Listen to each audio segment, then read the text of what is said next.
Good morning, students. How are you? I think you are very fine at your place. Now, today, our international trade chapter was going on. I was teaching, I am teaching you, I am revising you this chapter. Okay, मैं आपको बेटा questions दे रहा हूँ. इन questions को आपको सुनना है.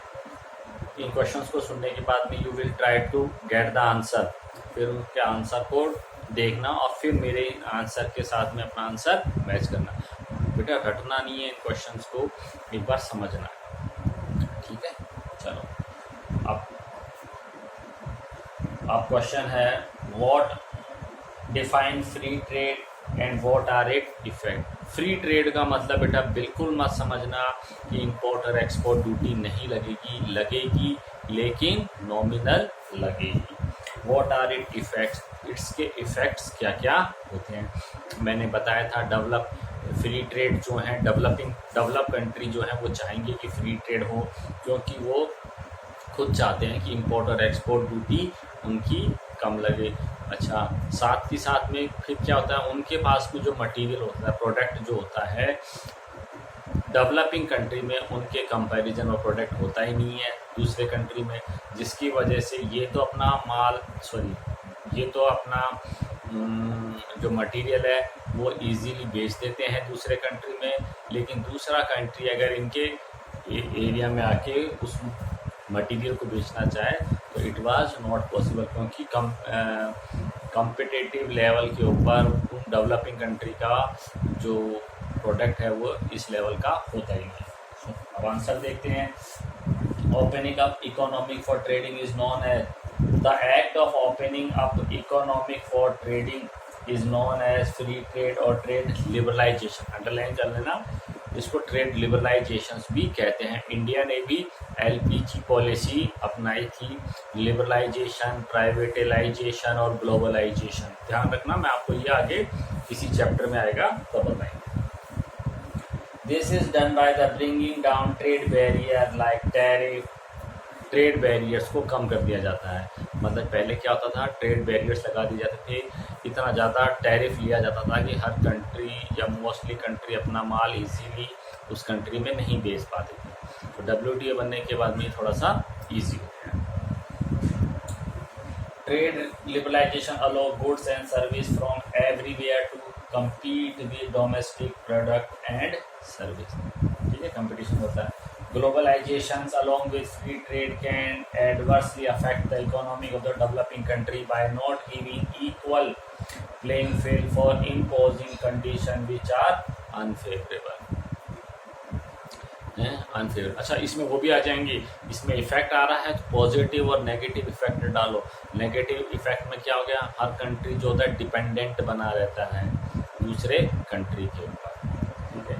With the development of the transport and communication systems, goods and service can travel faster and further than even before, but free trade should not let rich country enter the market but allow the developed countries to keep their own market protected from the foreign. ये मैंने आपको जब chapter पढ़ाया था तब मैंने लिखा था. चलते हैं, बताया था. What are regional trade blocks, why they are formed, क्यों बनाए गए थे, क्योंकि रीजनल ट्रेड ब्लॉक्स क्या होते हैं, ये स्मॉल साइज है WTO का. ठीक है. और WTO जो था वो डेवलप कंट्री जो होते थे उनको ज़्यादा प्रेफर करता था, उनको ज़्यादा इम्पोर्टेंस दी जाती थी. इस वजह से ये रीजनल ट्रेड ब्लॉक्स बनाए गए. आंसर चेक करते हैं. Regional trade blocks have come up in order to encourage trade between country with geographical, उन कंट्रीज के बीच में होता है जो जोग्राफिकल प्रॉक्सिमिटी पास होते हैं, वो कंट्री एक दूसरे से सिमिलर होते हैं. Okay. in trading item and to curb restrictions on the trade of the developed country. Today 120 regional trade blocks generated 52% of the in 120 regional box बना रखे हैं, जिनमें से 52% ट्रेड इन्हीं के जरिए होता है.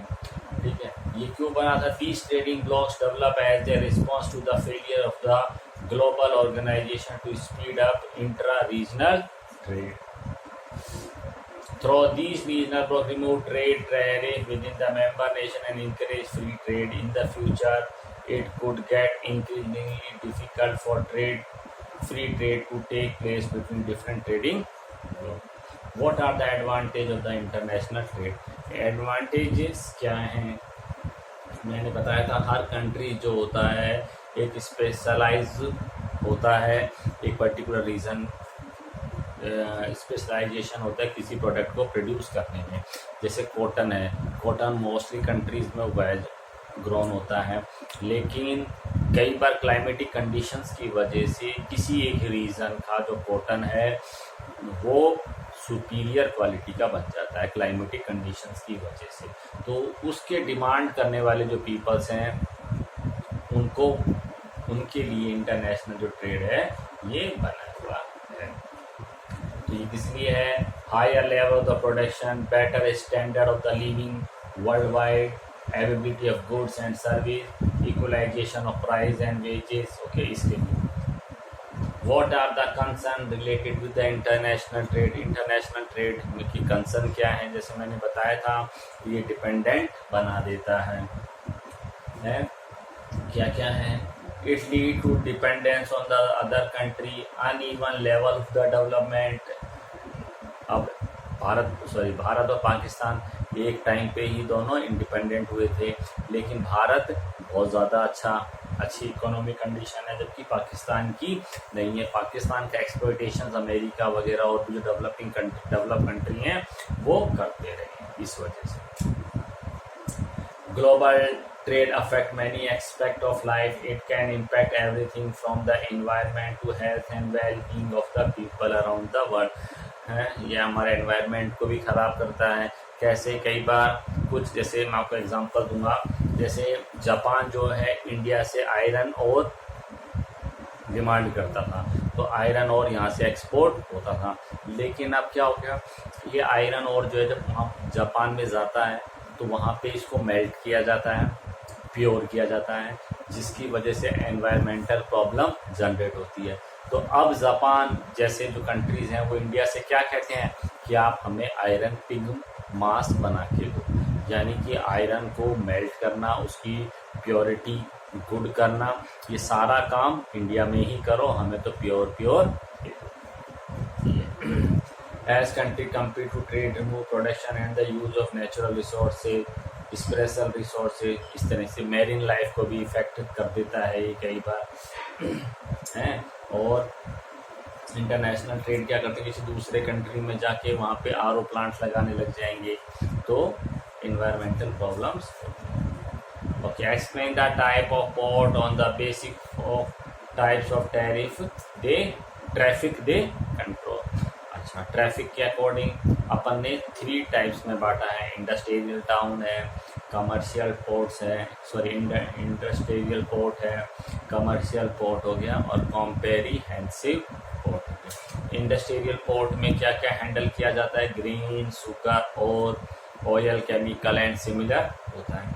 कमर्शियल पोर्ट में क्या होता है, ऐसे कार्गो पैक्ड प्रोडक्ट होते हैं एंड मैन्युफैक्चरिंग गुड्स जो होती हैं वो कमर्शियल पोर्ट्स के अंदर आती हैं. These port also handle passenger traffic.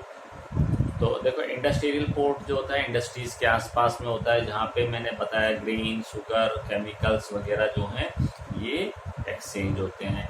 Commercial port में पैक्ड मटेरियल जो होता है कार्गो, वो वाला एक्सचेंज होता है, साथ के साथ में ये पैसेंजर को भी हैंडल करते हैं. कमर्शियल कंपेरिहेंसिव पोर्ट्स जो होते हैं ये bulk and generally cargo in large volume.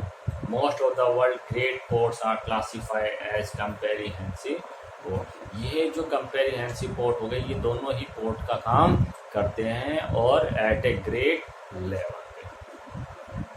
अच्छा, वापस क्वेश्चन आ गया. Define ports and classify them on basic of location. तो वही इनलैंड पोर्ट और आउटलैंड पोर्ट और एक एक्चुअल पोर्ट होता है. ठीक है. What are the facility that are provided by the port. Port क्या क्या फैसिलिटी देता है? ये लोडिंग अनलोडिंग की देता है, डॉकयार्ड को पार्किंग में लगाते हैं, स्टोरेज फैसिलिटी ये देते हैं, ये सारे आपको नेविगेशन जो चैनल्स हैं ये आपको देते हैं बेटा, ठीक है। नेक्स्ट क्वेश्चन है, explain the factor on which the international trade depend. International trade जो है वो किन किन चीज़ों पर डिपेंड है। Trade arise because of regional variation and in production and productivity. Trade जो है वो डेवलप ही क्यों हुआ है, ट्रेड जनरेट ही क्यों हुआ है, क्योंकि रीजनल वेरिएशन है। रीजनल वेरिएशन का मतलब होता है सेम टाइप का क्लाइमेटिक कंडीशन नहीं है, जिसकी वजह से कोई मटेरियल कहीं प्रोड्यूस होता है, कोई प्रोडक्ट कहीं अलग प्रोड्यूस होता है, इस वजह से।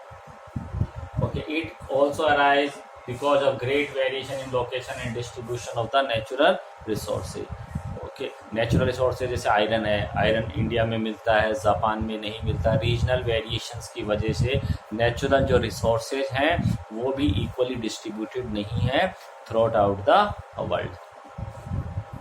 अच्छा, जैसे क्लाइमेटिक कंडीशन हो गया, मिनरल अवेबिलिटी हो गया, जियोलॉजिकल स्ट्रक्चर हो गया। क्वेश्चन देख लिया कैसे आते हैं, इन क्वेश्चंस को लिख लें आप, आंसर ना लिखें, क्वेश्चंस लिखें। How is trade off service different from trade off primary and manufacturing sector. देखो क्वेश्चंस कैसे घुमा दिया। How is the trade off service, जो ट्रेड ऑफ जो सर्विस है वो डिफरेंट कैसे है प्राइमरी और मैन्युफैक्चरिंग से। तो प्राइमरी सेक्टर हो गया, मैन्युफैक्चरिंग जो है वो सेकेंडरी सेक्टर हो गया, और जो सर्विस सेक्टर है वो टर्सरी वाला हो गया। तो ये एक दूसरे से अलग कैसे हैं, तो देखो क्या है, the trade in service can be expanded infinitely, तेजी से बढ़ रहा है एक तो ये। दूसरा, it can B consume by many at the same time, एक ही टाइम में इसको कई सारे पीपल जो हैं कंज्यूम कर सकते हैं, और it is a weight less, इसमें कोई वेट नहीं होता है, ठीक है। और क्या है, once produce it can be easily replicated.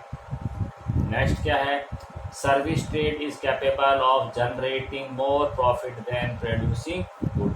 Service sector में ज़्यादा पैसा है मैन्युफैक्चरिंग या सेकेंडरी एक्टिविटीज़ के अलावा। Explain how the global trade affect many aspect of life. Global trade से हमारी जो लाइफ के जो एक्सपेक्ट्स वगैरह हैं वो कैसे इफेक्ट पड़े हैं उन पे। देखो क्या है, due to the competitions between country to trade more produce and the use of natural resources has increase. तो हमारी लाइफ पे क्या है पड़ा है, तो जब से ट्रेड होने लगा है कंट्रीज के बीच में ज़्यादा से ज़्यादा प्रोडक्शन किया जा रहा है, और नेचुरल रिसोर्सेज को ज़्यादा से ज़्यादा यूज़ भी किया जा रहा है। रिसोर्स जो हैं are use faster than they can renew themself, अपने आप को वो रिन्यू नहीं कर पा रहे हैं, उससे ज़्यादा तो उनका हम यूज़ कर रहे हैं, ठीक है। As a result marine life of forest are depleting fast, marine life और जो फॉरेस्ट है वो तेज़ी से घटने लग गए, इनका इम्पैक्ट आ रहा है। Multinational corporation trading in oil gas mining pharmaceuticals and agri business are exploiting local resources and creating more pollution. ज़्यादा से ज़्यादा लोकल एरिया में पोल्यूशन करते हैं ये लोग, जैसे मैंने आपको आयरन और का एग्जांपल दिया था। Health and well being of people is affected due to pollution and depletion of resources. Health और well being of people is affected, peoples की जो हेल्थ है वो पोल्यूशन की वजह से इम्पैक्ट डल रहा है। Next question, right A note on history of international trade. International trade की हिस्ट्री लिखनी है, तो इंटरनेशनल ट्रेड की हिस्ट्री लिखनी है तो वापस एंशियंट टाइम पीरियड से चालू हो जाएं आप लोग। ट्रेड वही मैंने क्लास में भी बताया था शायद, ट्रेड